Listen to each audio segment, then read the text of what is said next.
Magandang araw mga kababayan. So nandito ako sa labas. Gusto ko lang ipakita sa inyo kung anong itsura dito sa Greenland kapag alas 11 ng gabi.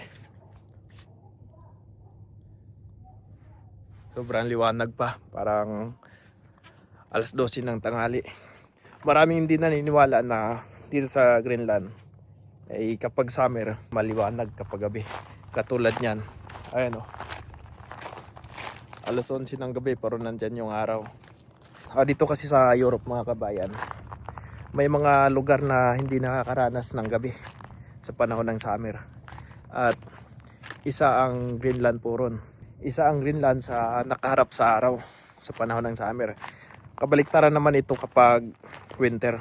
Dito sa Greenland kapag winter naman, halos 2-3 oras lang yung liwanag at puro dilim. Pero yung dilim niya, hindi naman siya nung madilim na madilim kapag araw. Yung dilim niya, yung parang alas 5 o alas 6 ng madaling araw.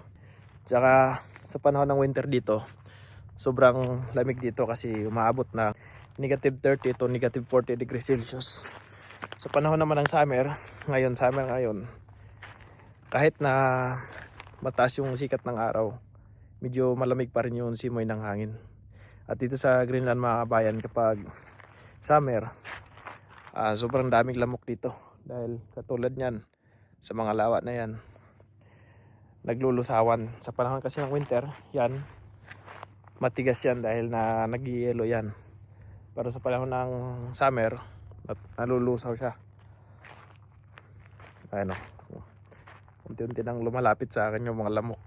So nandito ako sa labas ng namin mga kabayan, sa labas ng tirahan namin, ng kampo namin. Yan, tag-isa kami ng kwarto dyan, tag-isang CR.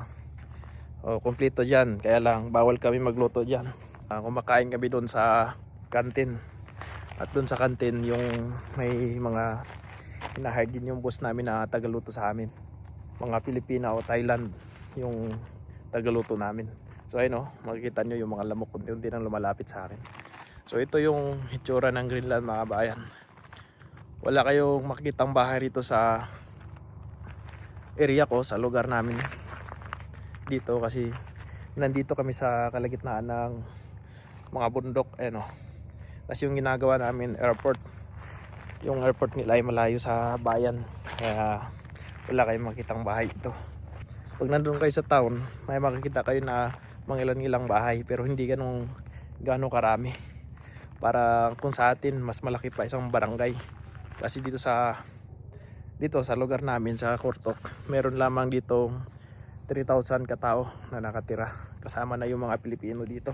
Yung mga Pilipino nagtatrabaho dito siguro nasa mga 40 or nasa mga 50. Dito mismo sa lugar ko, hindi pa kasama yung sa buong Greenland. Siguro pag sa buong Greenland, nasa mahigit 1,000 na. At itong Greenland mga kabayan, ito yung pinakamalaking isla sa buong mundo. At maniniwala kayo, kahit na ito ang pinakamalaking isla sa buong mundo, meron lamang 57,000 katao ang nakatira rito. So ganun lang kakunti ang taong nanirahan dito sa Greenland. Siguro dahil sa klima rito na sobrang lamig. At dito sa Greenland mga kabayan, walang dugtong na kalsada na papunta sa ibang bayan.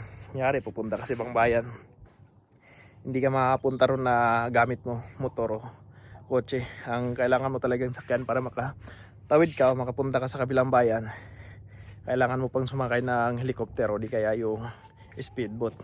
So yun yung mga paunahing transportation nila rito mga kabayan. Mahal ang pamasahe rito. Siguro nasa mga, kunyari tatawid ka sa kabilang bayan, gagastos ka ng mga sabihin lang natin yung pinakamalapit dito, yung pamasahe na sa 500 kroner. So kung sa piso yun, nasa mga 4,000 plus yun. Kung doon ka sa medyo malayo-layo, sa mga libo-libo na yun, naabot na siguro ng kahit mga 40,000 sa piso or mga 80,000 sa piso. So yun lang mga bayan, wag na naman kalimutang mag-subscribe, mag-follow at mag-like para magkita-kita pa tayo sa mga susunod kong vlog dito sa Greenland. Tapos